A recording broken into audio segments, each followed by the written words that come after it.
에듀윌 유료 회원만의 남다른 서비스.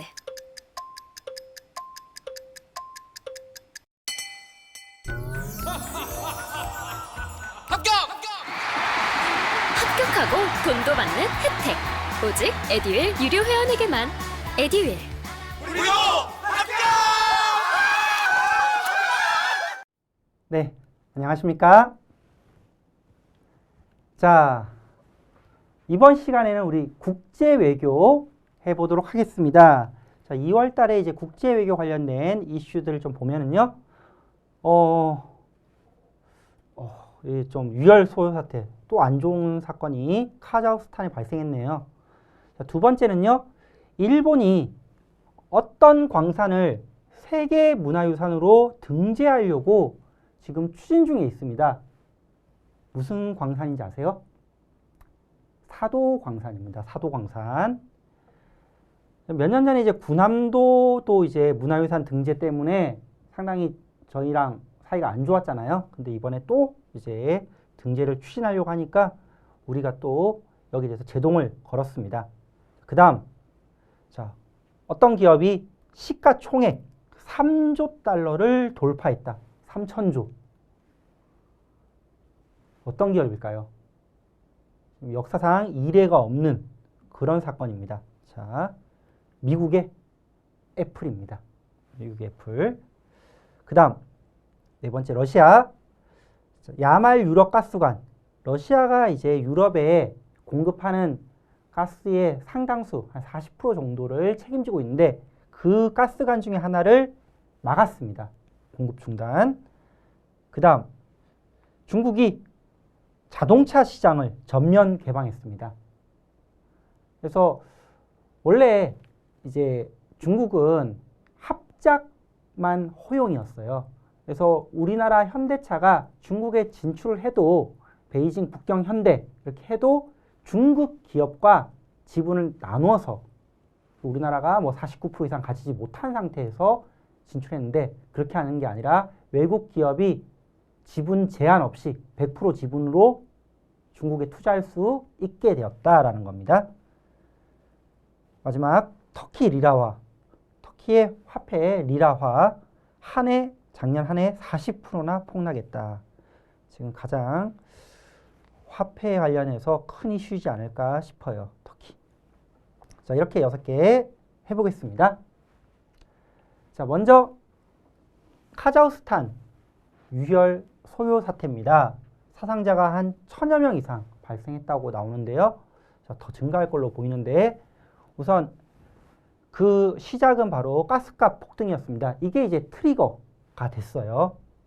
자, 1월 2일 날 시위가 시작되면서 대통령은 국가 비상사태를 선포했습니다. 자,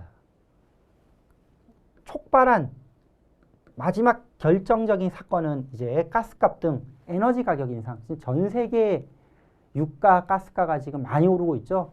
그죠? 잠깐 조정을 받는다 싶었다가 다시 또 오르고 있죠. 이게 이제 트리거가 됐고, 근데 이제 그 숨겨진 내면에는 이거 외에도 코로나로 인해서 벌어진 경제적 격차, 불평등이 더 심해졌죠, 코로나로. 잘 사는 사람들은 자산 가격, 부동산, 주식 가격이 오르면서 더 부자가 됐고, 가난한 사람들은 일하기 힘들어져서 더 가난해지고, 이 경제적 격차, 그리고 대통령 위에 이제 전 대통령, 거의 상황으로 불리는 사람들에 의한 철권 통치, 그러니까 민주주의 부재에 대한 분노가 한 번에 모아져서 시위가 일어나기 시작했습니다. 무장 시위로 확대됐고요. 어쩔 수 없이 군경과 충돌이 일어났죠. 사상자가 1000명 발생했다는 말은 뭐냐?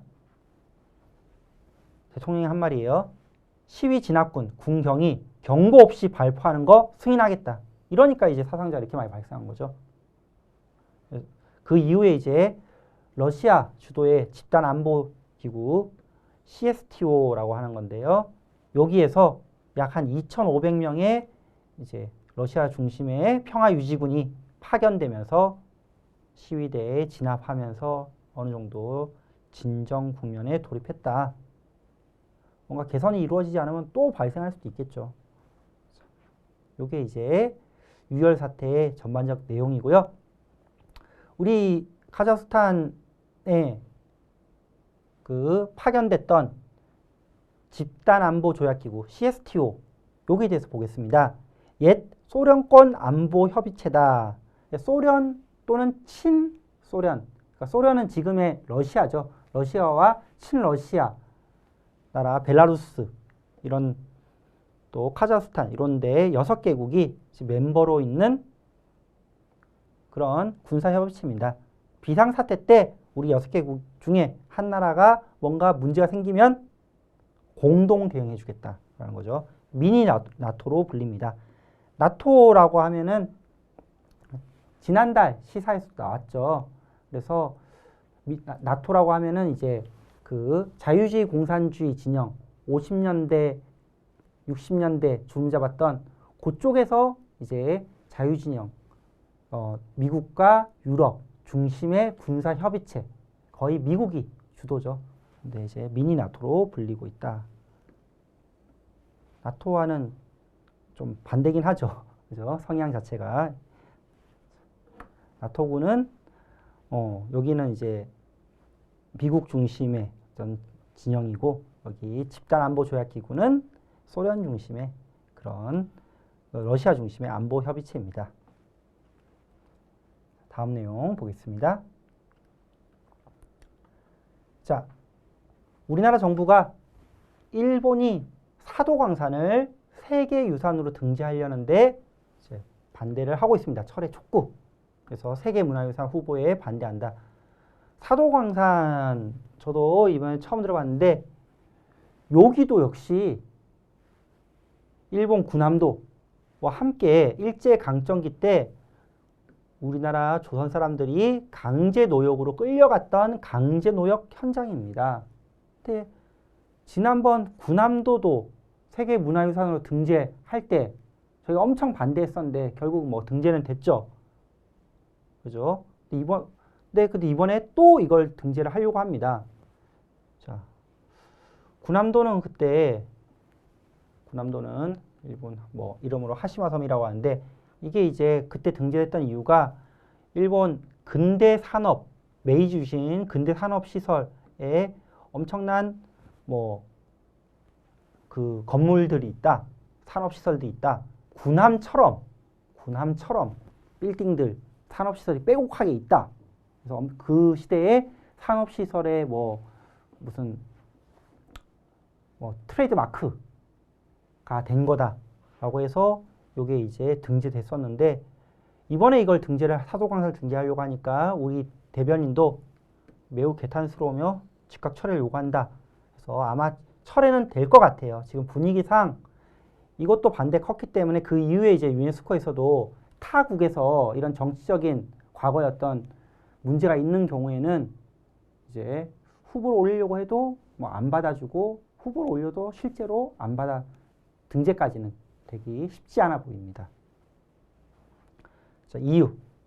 자, 일본이 이거를 세계 문화유산으로 등재하려는 이유가 이 사도광산이 17세기 일본의 수작업 기술이 활성했던 시대를 반영하고 그 당시 세계 최대 규모의 금채굴한 금광이더라.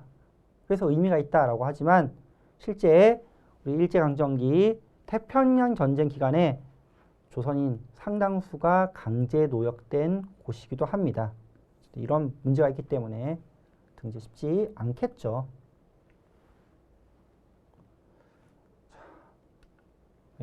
다음 세계적으로 유명한 기업이죠. 아이폰의 애플입니다. 애플 시총 3조 달러 돌파했습니다. 전 세계 기업 역사상 유례가 없는 최초 사건이라고 합니다. 1월 3일 날 나스닥에 상장되어 있는데 나스닥에 애플이 시총 3조 달러 돌파했다. 182불까지 올라갔다. 그죠? 182불. 역대 최고점. 전 세계 기업 역사상 최초. 그렇게 되면서 시총 3천조 더 되지만 그죠? 3천조 넘는 금액까지 올라왔으니까 이 S&P 500이라고 하면은 이제 미국 대형주 500개를 골라서 만들어 놓은 겁니다. 500개 초대형주. 이 중에서도 애플의 비중이 7%나 된대요.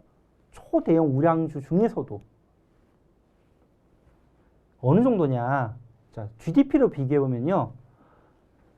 세계 5위 규모의 GDP를 가진 영국보다 영국 GDP보다 크고 우리나라 GDP의 약 2배 정도. 삼성전자 시총보다는 8배 정도.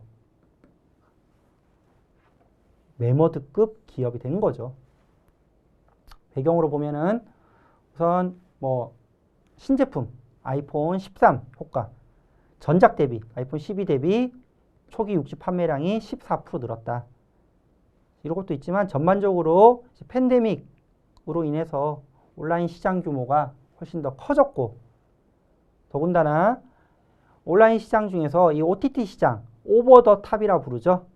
오버 더 탑과, 여기서 탑은 셋탑박스, TV를 보게 해주는 뭐 IPTV 이런 게 되게 하는 셋탑박스를 넘어 있다. 셋탑박스 그 이상이다. 라고 하는 이제 OTT, 온라인 동영상 서비스를 OTT라 부릅니다.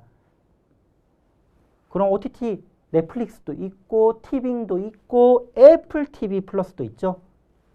그래서 OTT 중에 애플 TV 플러스의 매출도 증가했고, 그리고 더군다나 뭔가 이제 미국이 금리 인상 곧 예고했고 3월부터 한다고 하니까 이제 불안해진 투자자들이 안전한 애플로 투자가 증가한 것도 있습니다. 안전한 걸로 가려면은 주식이 아니라 다른 걸로 가야 될 텐데, 그래도 이제 주식 중에서는 초대형 우량주, 초대형 우량주니까 이쪽으로 갔다. 이런 다양한 배경에 맞물려서 애플 시총이 압도적으로 지금 1등이 된 상황이다 라는 거예요. 주가는 계속 바뀌고 다시 또 주가가 조정받고 그러면은 또 뭐 내려갈 수도 있겠죠. 그죠? 실제로 지금 이 촬영한 시점에서는 좀 많이 내려온 상태고요. 다음. 자, 러시아 야말 유럽 가스관 공급 중단입니다. 여기가 이제 러시아에서 독일로 가스 운송하는 가스관인데 중단 가스관 잠궜어요. 이 가스관이 야말 유럽 가스관이 러시아에서 벨라루스, 폴란드, 독일까지 있는 가스관이고요. 러시아는 유럽 전체 가스 공급의 거의 40%를 담당할 정도로 유럽의 에너지를 책임지고 있습니다. 주된 수송로 중에 하나가 바로 이 야말 유럽 가스관이에요.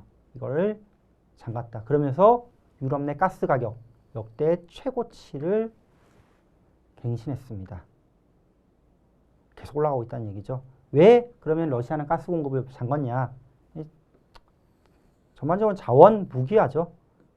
우선 첫 번째는 서방국 군사기구 나토가 이제 우크라이나를 지금 지원하고 있는 상황이잖아요. 러시아는 지금 우크라이나 크림반도 쪽을 또 가져가고 싶어하는 상황이고, 그러니까 러시아 입장에서는 나토가 꼴보기 싫겠죠.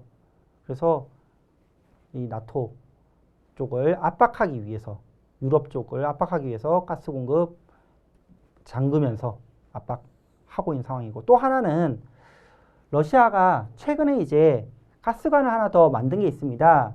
해적 가스관인데요. 기존에 이제 육로 가스관이 대부분이었는데 바다 밑을 통해서 이제 발트의 바다 밑을 통해서 해적 가스관을 만들었어요. 근데 이 해적 가스관을 승인을 안 해줬습니다. EU가 지금 아직까지 승인을 안 해주고 있는 상태예요. 빨리 승인해달라. 우리가 이거 가스관 만들면서 돈 많이 들었다. 그리고 이제 승인 안 해주는 배경에는 미국이 승인해주지 마라, 좀 늦춰라, 뭐 이런 게 있겠죠. 이런 것들이 있어가지고 빨리 우리가 만든 가스관 돈 벌 수 있게 승인해라. 그리고 우크라이나에 나토 더 개입하지 마라. 이런 걸로 지금 가스관을 잠궜습니다. 그 다음은요, 중국입니다. 자동차 시장 전면 개방, 즉 외국 기업이 중국에 투자할 때 지분 제한이 없다. 원래는 지분 제한이 있었죠. 투자는 가능했지만. 자, 그래서 올해부터 자동차 시장을 전면적으로 열었습니다. 그 전에는 중국 기업과 합작해야지만 공장을 만들 수 있었어요. 현대자동차도 이제 합작했고, 현대자동차의 북경 공장, 그 북경 현대의 지분이 50%가 안 됩니다. 그러니까 상당히 좀 제약이 많겠죠. 근데 그거를 없앴어요. 투자 지분 제한 없음. 그 배경에는 이제 중국도 자신감 있다는 거죠. 들어와라. 자신감 있다. 그리고 우리도 나갈 거다. 우리 나갈 때 막지 마라. 글로벌 진출 염두.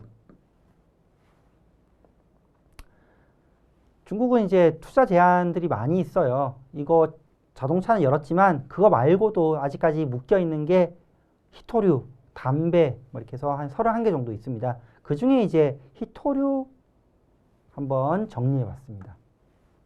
히토류. 많이 들어봤죠? 히토류. 뭐 첨단 산업의 비타민, 뭐 휴대폰, 뭐 OLED, 반도체 이런 IT 기기를 제조하는 데 있어서 없어서는 안 되는 희귀한 토, 흙. 그래서 희귀한 흙 종류. 그래서 그런 게 몇 개인데 한 17개 정도? 17개 희귀한 흙이다. 원소 기호로 보면은 상당히 후반부에 있어서 화학적으로 안정적이에요. 안정적. 그리고 열을 잘 전달해서 소량으로도 기기의 성능을 극대화할 수 있다. 그래서 첨단 기기에 소량만 들어가도 되는데 이게 희귀한 흙이라는 거죠. 근데 그 소량을 많이 갖고 있는 데가 중국이더라. 첨단 산업의 비타민, LED 스마트폰 등 IT 제품의 필수 재료다. 그래서 중국이 토류를 거의 뭐 대다수 가지고 있고요. 여기서 이제 히토류를 준다 안 준다 하면서 수출을 한다 안 한다 하면서 또 자원을 무기화하고 있죠. 자, 살펴봤습니다. 자, 6번째는요. 터키입니다. 터키 화폐의 리라화가요.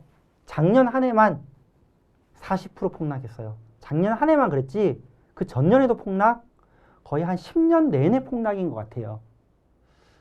자, 그 배경, 특히 작년에 한 번 더 폭락한 배경에는 터키 대통령, 에르도안 대통령, 신문에서 정말 많이 봅니다. 에르도안 대통령의 위험한 경제 실험이 깔려 있습니다. 자, 터키 한번 볼게요. 기준금리 인하로 또 한 차례 폭락했다. 그동안도 계속 폭락했는데, 그래서 그동안 어떻게 터키 화폐가 가치가 이렇게 떨어졌는지를 살펴보면은요. 우선 가장 큰 거는 이 경상수지, 무역 적자입니다. 경상수지 만성 적자로 계속 10년, 20년 적자예요. 적자가 되다 보니까 외화가 없잖아요. 그죠? 외화가 계속, 적자라는 말은, 무역 적자란 말은 수출보다, 수출을 하게 되면 외화가 들어오고 수입을 하게 되면은 외국 물건을 사기 위해서 외화를 줘야 되는데 수출보다 수입이 많다 보니까 계속 외화가 쉽게 말하면 달러화가 없는 거예요. 이러다 보니까 외환위기가 오겠죠. 그죠? 이렇게 해서 외화 부족, 외환위기가 오니까 리라화가 계속적으로 화폐 가치가 떨어지겠죠. 계속 떨어집니다. 근데 최근 2, 3년간 더 극심해졌는데 그 이유가 사람들이 리라화 가치가 떨어지니까 리라화 들고 있어봐야 안 되겠다. 우리나라 화폐 필요 없다. 달러가 제일 좋다. 다 달러를 가지려고 하는 거예요. 달러 예금이 급증합니다. 그래서 대통령이 국민들의 달러 예금을 막으려고 한 거예요. 리라화로 예금해라. 왜 자꾸 달러 예금하냐. 리라 갖고 있는 은행의 리라 예금을 보호조치 막아버렸습니다. 인출 못하게. 리라 예금 보호조치. 그러니까 사람들은 어떻게 해요? 몰래라도 하죠. 리라가 더 떨어지는 거예요. 하지 말라 그러면 이게 됩니까? 안 되죠. 더 달러 예금이 증가하면서 또 리라가 또 가격 떨어집니다. 거기다가 최근에는 유가, 천연가스 가격, 이런 에너지 가격 급등으로 인해서 경제가 코로나로 인해서 가뜩이나 힘든데 이 에너지 가격도 오르니까 더 힘들죠. 그러니까 대통령이 어떻게 하느냐? 경제를 살리고자 금리를 인하합니다. 금리를 인하시키면 어떻게 됩니까? 화폐 가치는 떨어지게 되겠죠. 리라를 많이 푸니까 리라 가치가 또 떨어지는 거죠. 또 떨어지는 거예요. 근데 그거를 4개월 연속으로 계속 금리 인하를 하고 있습니다. 지금 전 세계 기조가 금리 인상이잖아요. 저희 나라도 지금 금리 인상을 계속 하고 있는데. 그죠? 그럼 다른 나라랑 금리 차이가 더 벌어질 겁니다. 그래서 물가를 지금 잡기 위해서 금리 인상을 하고 있는데 그 물가가 오름에도 불구하고 금리를 계속 인하시켜요. 엄청난 위험한 실험을 하고 있는 상황입니다. 그 결과 리라 가치가 2020년 한 해만 40%, 한 해만 그렇고 그 전에 계속 떨어졌어요. 물가는 12월 기준 30% 급등. 리라 가치는 계속 가속화돼서 떨어질 거다. 그래서 지금 유튜브 같은 것들 보면 해외여행 유튜브를 보면은 무슨 터키에서 10,000원으로 일주일 살기 뭐 이렇게 나와요. 워낙 화폐 가치가 떨어지다 보니까.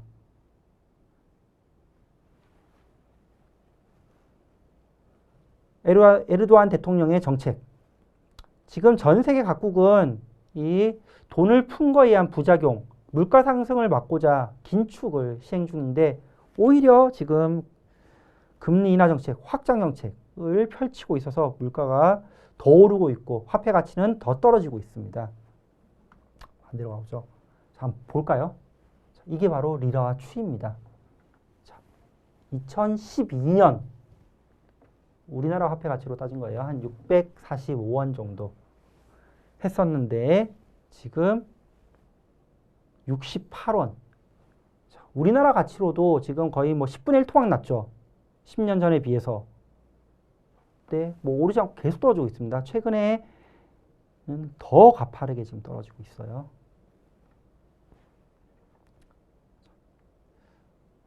우리 자국민 입장에서 뭐 해외여행 가기는 좋다라고 할 수 있지만 지금 나라 경제가 지금 상당히 지금 심각한 상태입니다.